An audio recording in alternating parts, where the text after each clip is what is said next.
যেতিয়া লোকসেৱা আয়োগৰ পৰীক্ষা ফল ঘোষণা হয় আমাৰ কংগ্ৰেছ চৰকাৰে এডাল ডাঙৰ অজগৰ সাপ এপিএছচিত থৈ দিছিলে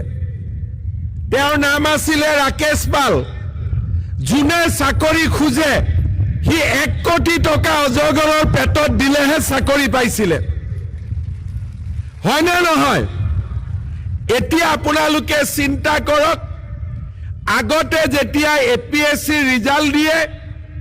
টিভিত আলোচনা হয় যে কোন মন্ত্ৰীৰ লৰাই চাকৰি পালে কোন মুখ্যমন্ত্ৰীৰ পিএ চাকৰি পালে আগতে আলোচনা হৈছিলে কোন মন্ত্ৰীৰ খুলখালিয়েকে চাকৰি পালে নহলে কোন অফিচাৰৰ লৰা ছোৱালীয়ে চাকৰি পালে আজিকালি টিভিত আলোচনা কি হয় যে কোন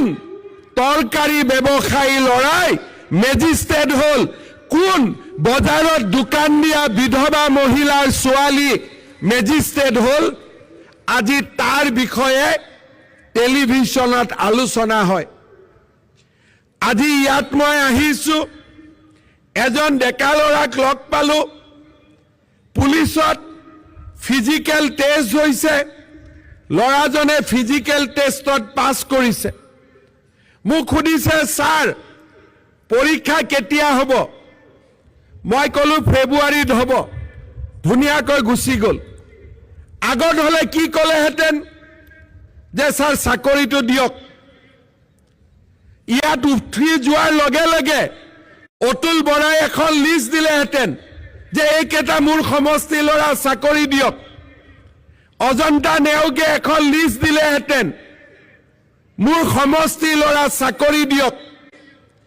কিন্তু আজি সকলো যুৱক যুৱতীয়ে জানে যে এইখন বিজেপিৰ চৰকাৰ ইয়াত মাত্ৰ দুখীয়া ঘৰৰ লৰা ছোৱালীয়ে চৰকাৰী চাকৰি পাব এই বিষয়ে আজি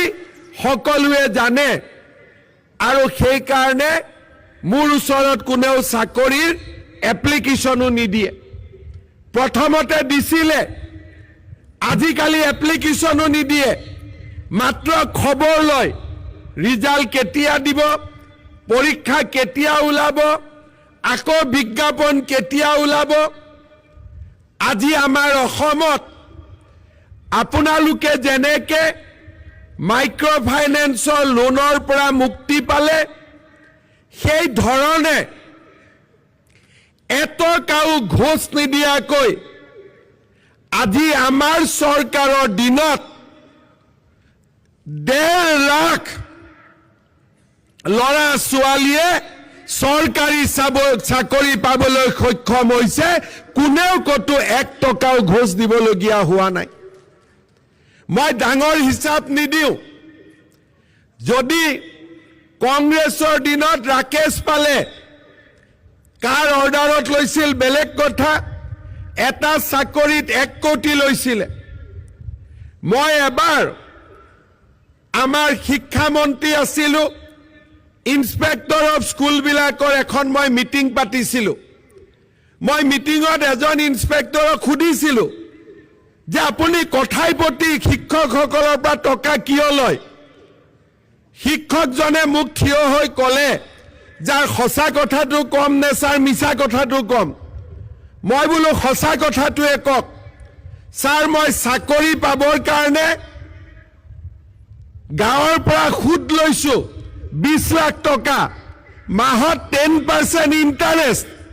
মই যদি মানুহৰ পৰা টকা নলওঁ মই সুদৰ টকা কেনেকৈ ঘূৰাই দিম এই আছিল অসমৰ পৰিৱেশ আজি আপোনালোকে চিন্তা কৰক অসমত যদি কংগ্ৰেছৰ চৰকাৰ আহিলেহেঁতেন মাইক্ৰ ফাইনেন্সৰ লোনৰ পৰা কোনোবাই মুক্তি পালেহেঁতেন নেকি আজি যদি অসমত কংগ্ৰেছৰ চৰকাৰ আহিলেহেঁতেন এনে স্বচ্ছ নিযুক্তি 1.5 লাখ লৰা ছোৱালীৰ আজি নিযুক্তি সম্ভৱ হলহেঁতেন নেকি আজি লৰা ছোৱালীয়ে মুখ সমষ্টিত গলে কয় যে স্যাৰ ষ্টেডিয়ামখন বনাই দিব মই সুধো ষ্টেডিয়ামখন কিয় লাগে বোলে ছাৰ পুলিচত দৌৰিব লাগিব নহয় তাৰ কাৰণে ষ্টেডিয়ামখন লাগে আপোনালোকে চিন্তা কৰক আজি আমাৰ যুৱ সমাজৰ মানসিকতাৰ কিমান পৰিৱৰ্তন হ'ল চাকৰি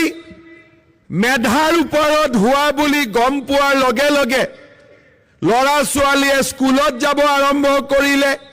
পঢ়া শুনা কৰে আন্দোলন আদিৰ পৰিৱেশবিলাক অসমত নোহোৱা হ'ল